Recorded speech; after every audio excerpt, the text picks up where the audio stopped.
आदरणीय श्री नायब सिंह सैनी जी, हमारे प्रदेश कार्य समिति के बहुत ही सम्मानित सदस्य हैं श्री राव सुरेंद्र सिंह जी, जिला महामंत्री सुरेश संधू जी, भाजपा के बहुत ही वरिष्ठ नेता सुरेश गर्ग नौत जी, हमारे जिला के उपाध्यक्षा और बिजली बोर्ड में डायरेक्टर ज्योति सैनी जी, मीडिया के सह प्रभारी भीमसेन अग्रवाल जी, मंडल अध्यक्ष संजीव कांगड़ा जी और सभी वरिष्ठ नेतागण और सभी छायाकार पत्रकार साथियों का आज की इस प्रेस वार्ता में हार्दिक स्वागत अभिनंदन। और आज जिस विषय के निमित्त हमारे सांसद जी प्रेस वार्ता संबोधित करने के लिए आ रहे हैं कि आपको ध्यान में होगा कि भारतीय जनता पार्टी 23 जनवरी को पराक्रम दिवस नेताजी सुभाष चंद्र बोस जयंती मनाने जा रही है, जिसको ग्राम और वार्ड स्तर पर मनाया जाएगा। उस विषय के निमित्त आज हमारे माननीय सांसद जी प्रेस वार्ता को संबोधित करने के लिए हमारे मध्य में पहुंचे हैं। तो मैं निवेदन करता हूं माननीय सांसद जी से कि वो प्रेस वार्ता को संबोधित करें। धन्यवाद। सभी पत्रकार एवं छायाकार मित्रों, जैसा अभी बताया है कि 23 जनवरी को जिन्होंने स्वतंत्रता आंदोलन में अपनी अग्रणी भूमिका निभाई, आज़ाद हिंद फौज का गठन किया और देश की स्वतंत्रता में जिनका महायोगदान रहा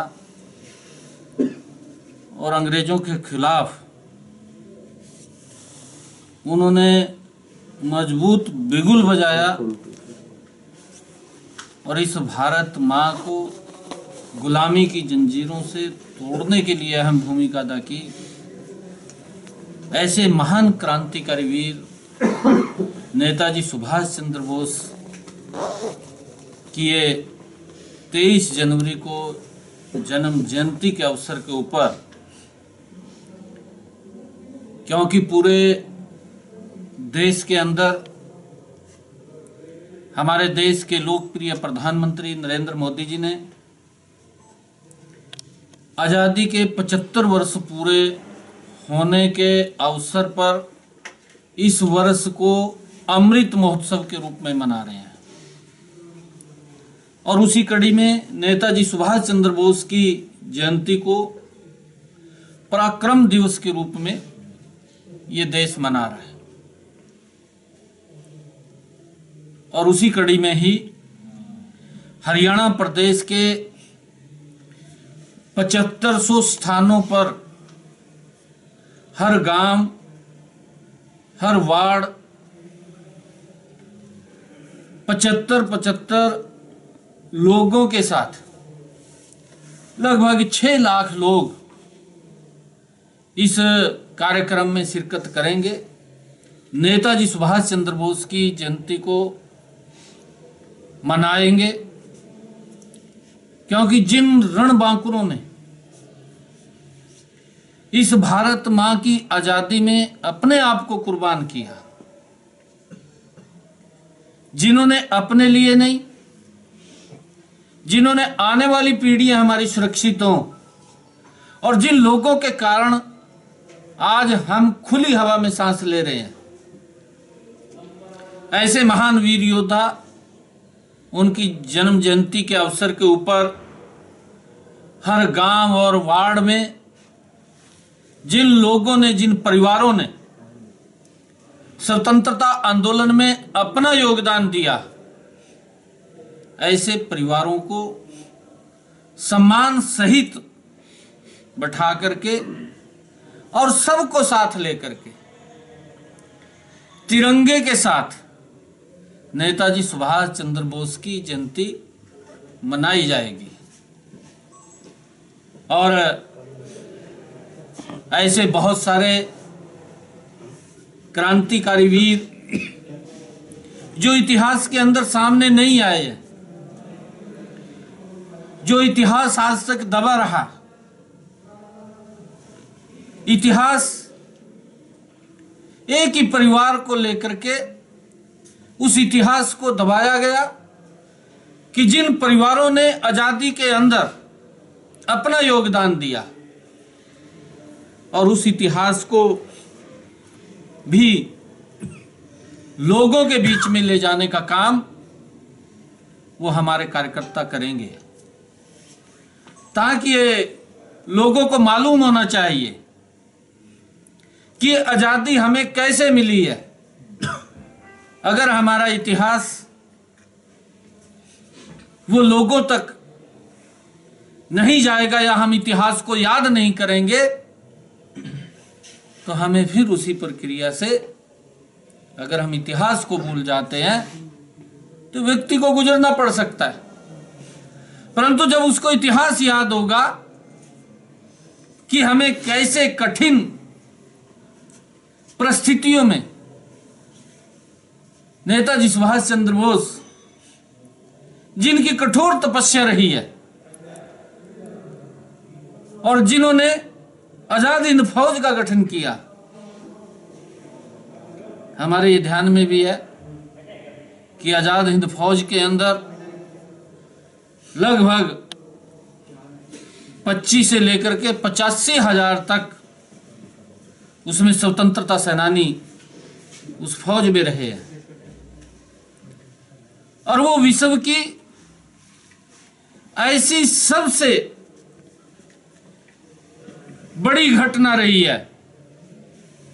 कि आज तक के इतिहास के अंदर, विश्व का अगर हम इतिहास खंगाल करके देखें,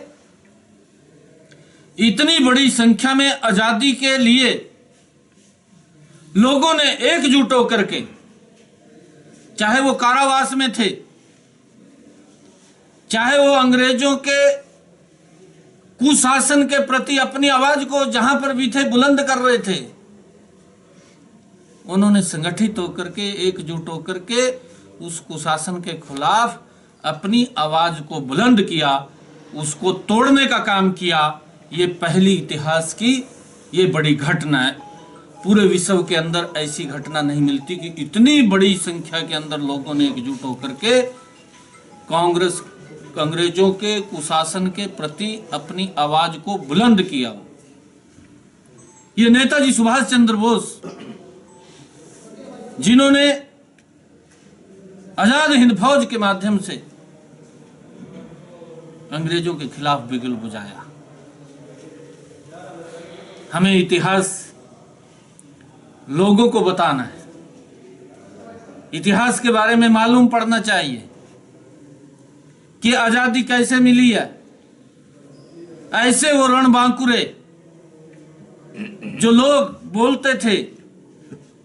कि अगर किसी को काला पानी की सजा दी गई तो वो वापस नहीं आएगा, लोगों की इस प्रकार की मान्यता थी और उन लोगों को काला पानी भेज दिया जाता था।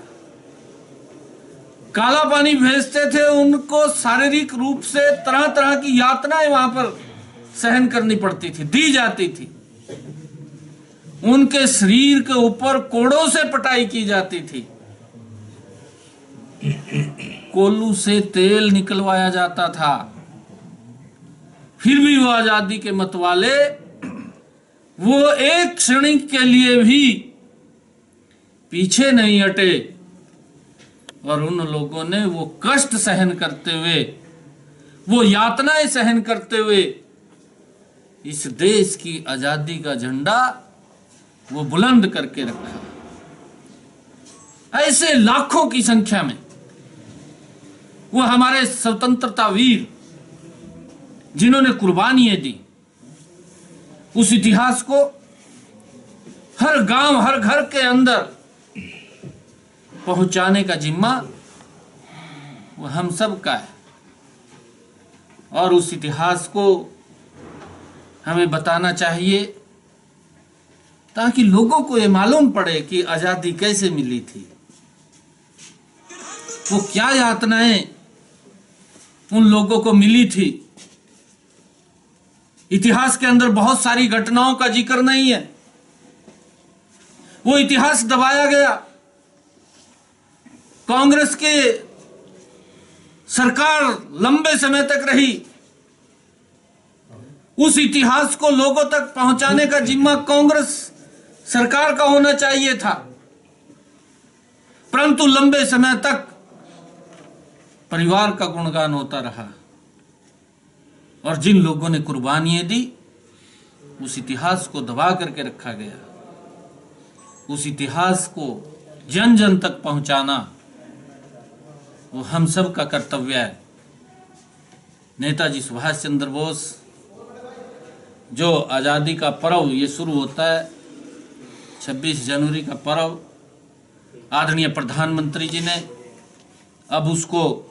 23 जनवरी से शुरू किया है कि 23 जनवरी से वो महापर्व आज़ादी का शुरू होगा। और ऐसे बहुत सारे क्रांतिकारी वीर जो काला पानी भेज दिए जाते थे, वहां पर तो पहले अंडमान निकोबार में जेल भी नहीं थी, एक टापू था, परंतु इतिहास के अंदर उस बात का भी जिक्र नहीं है कि उन क्रांतिकारी वीरों को उस टापू के ऊपर जाकर के छोड़ दिया जाता था। अगर वो क्रांतिकारी वीर समुद्र को लांघ करके फिर अंग्रेज के कुशासन के प्रति अपनी आवाज को बुलंद करते थे, तो उन्होंने सबसे वहां पहले जो जेल बनाई थी वो चैन गैंग जेल बनाई थी कि 10-10 लोगों को चैन से बांध करके उस टापू के ऊपर छोड़ दिया जाता था। अगर वो मर जाते थे तो उनके समुद्र में बहा दिया जाता था। इस प्रकार की यातनाएं उन क्रांतिकारी वीरों ने वहां पर सहन किए हैं और अंग्रेजों ने उनके प्रति इतना अत्याचार किया है। उस अत्याचार को बताना वो हम सब का धर्म है, हम सब का दायित्व है। परंतु उस इतिहास से लंबे समय तक देश अनभिज्ञ रहा है और आजादी का ये 75वां वर्ष आदरणीय प्रधानमंत्री जी ने इसको अमृत महोत्सव के रूप में हमें मनाने का गौरव दिया है और नेताजी सुभाष चंद्र बोस की 125वीं जयंती है। हम सब का दायित्व है कि उस इतिहास को लेकर के हम जन जन तक जाएंगे। और जैसा मैंने बताया कि 23 जनवरी को हरियाणा प्रदेश के 7500 स्थानों के ऊपर हर गांव हर वार्ड में 75-75 लोगों के साथ तिरंगे के साथ नेताजी सुभाष चंद्र बोस की जयंती मनाएंगे और उन क्रांतिकारी वीरों को, उनके परिवारों को सम्मान सहित उसके अंदर बुला करके उनको सम्मान करते हुए इस भव्य कार्यक्रम को, उस इतिहास को बताने का काम करेंगे। आज का यही विषय आज आप लोगों के बीच में